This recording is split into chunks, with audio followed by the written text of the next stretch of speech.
Hello friends, this is Tina Malik and welcome to Stairs to Success. Friends, Hindi pedagogy के आज हम कुछ questions की प्रैक्टिस करेंगे।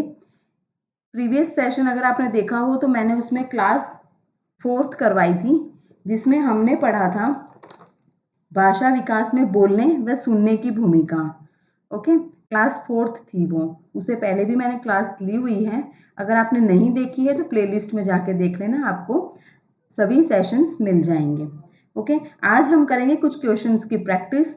हिंदी पैडागोजी है एंड क्लास 1st और 2nd मैंने करवा रखी है, प्रैक्टिस करवाए हैं कुछ क्वेश्चंस के, वो भी आप देख लेना। आज क्लास 3rd रहेगी। ओके, चलो फिर स्टार्ट करते हैं। फर्स्ट क्वेश्चन देखते हैं। पढ़ाया गया विषय छात्र को कितना समझ में आया, ये किस सिद्धांत के माध्यम से पता चलता है।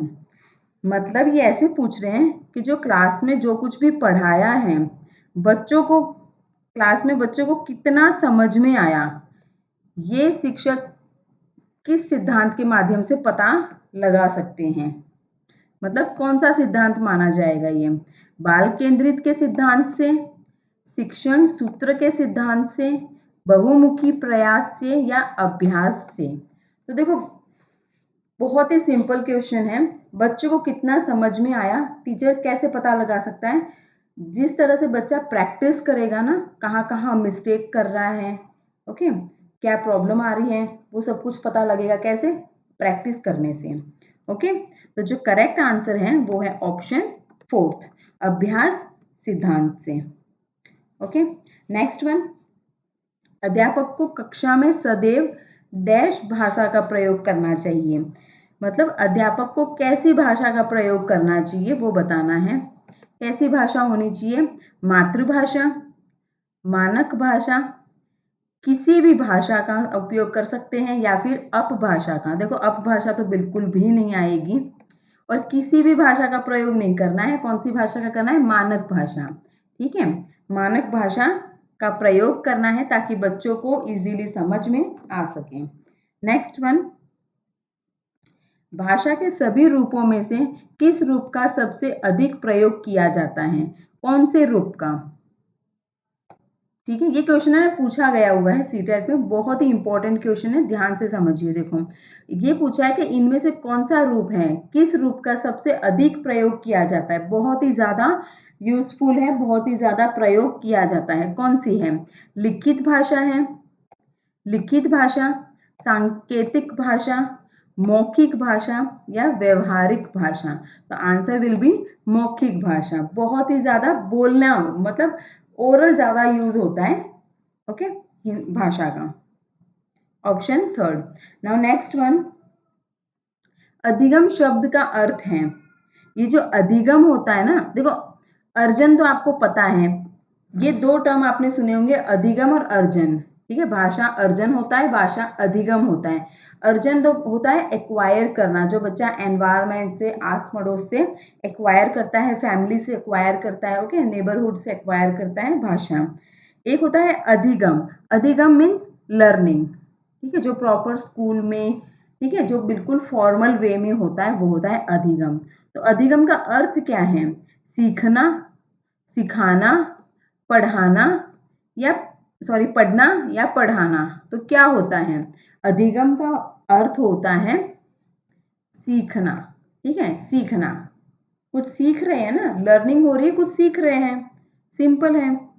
Next one. सॉरी।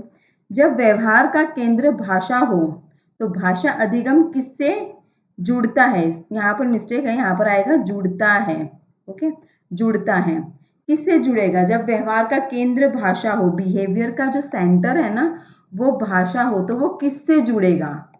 किससे जुड़ेगा वो बताना है। शिक्षण एवं अभिव्यक्ति से, या शिक्षण एवं अनुभव से, या अनुभव तथा विषय से, या अनुभव तथा शिक्षक से। तो देखो, शिक्षक तो आएगा नहीं, ओके, अनुभव तथा विषय भी नहीं, सिर्फ सब्जेक्ट जरूरी नहीं है, ठीक है, तो किससे होगा? शिक्षण तथा अनुभव से। ओके, अनुभव से, जो एक्सपीरियंसेस कर रहे हैं ना वो साथ में जुड़ता है, शिक्षण के साथ में अनुभव जुड़ता है।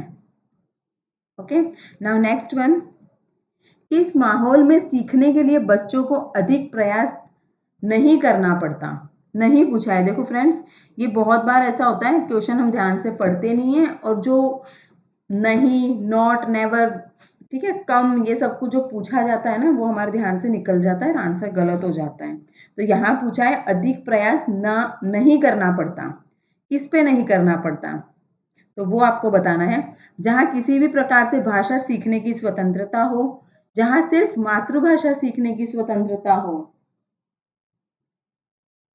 जहाँ केवल पुस्तकों द्वारा भाषा सीखने की स्वतंत्रता हो, या सिर्फ विद्यालय में। तो देखो, ओनली विद्यालय, सिर्फ विद्यालय, ये तो सही नहीं है, ठीक है। सिर्फ शब्द बहुत ही नेगेटिविटी में आ जाता है, नेगेटिव आंसर हो जाता है, ठीक है। ओनली की तरफ तो जाना नहीं है। जहाँ केवल, केवल भी सही नहीं है, सिर्फ पुस्तक नहीं होती है।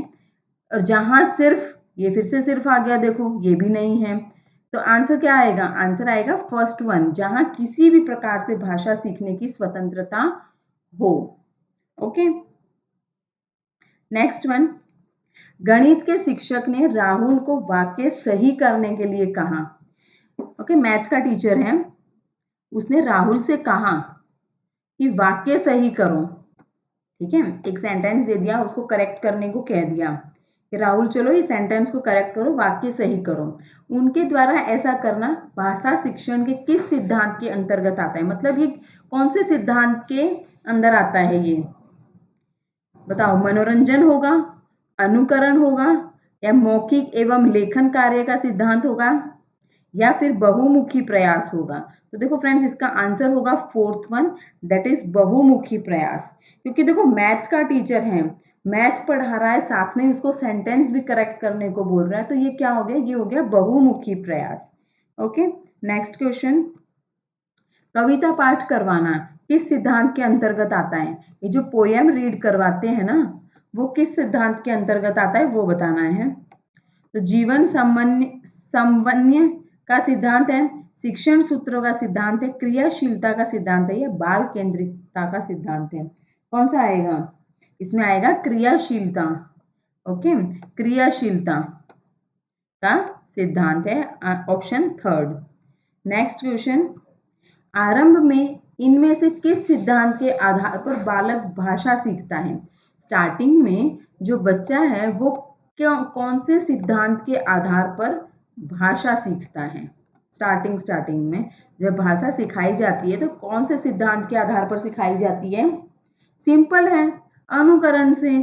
इमिटेट करेगा ना, स्टार्टिंग में बच्चा तो इतना कुछ आता नहीं होगा उनको, ठीक है, इतना समझ में भी नहीं आता। जैसा शिक्षक बोलेगा वैसे ही सेम वो क्या करते हैं? रिपीट करते हैं, उनको इमिटेट करते हैं, अनुकरण करते हैं। ओके, नेक्स्ट क्वेश्चन देख लेते हैं। भाषा शिक्षण के सिद्धांतों में से किस सिद्धांत में छात्रों को सबसे कम मेहनत करनी पड़ती है? बहुत ही कम मेहनत करनी पड़ती है, कौन से सिद्धांत में? ये बताना है। कम मेहनत पूछा है, ठीक है, कम मेहनत करनी पड़ती है। प्रत्यक्ष विधि में, प्रयोग विधि में, विश्लेषण में, या प्रासंगिक विधि में? तो देखो ये प्रासंगिक विधि होती है, इसमें बहुत ही कम मेहनत करनी पड़ती है, क्योंकि ये प्रसंग वगैरह जो होते हैं ना, उनसे रिलेटेड होती है, तो जो बच्चे इजीली समझ जाते हैं, उनमें इतना मेहनत करने की जरूरत नहीं पड़ती है। Okay, option fourth. तो फ्रेंड्स, ये था आज का हमारा सेशन, एंड आई होप कि आपको आज के क्वेश्चंस पसंद आए होंगे, आज का सेशन पसंद आया होगा। अगर आज का सेशन पसंद आया है तो प्लीज़ लाइक ज़रूर कीजिएगा, अपने फ्रेंड्स के साथ शेयर करना मत भूलना।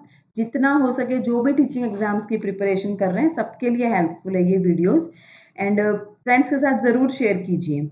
और चैनल अगर फर्स्ट टाइम विजिट किया है, आज का सेशन आपको पसंद आया है, तो प्लीज़ सब्सक्राइब ज़रूर कीजिए एंड बेल आइकन प्रेस करना मत भूलना।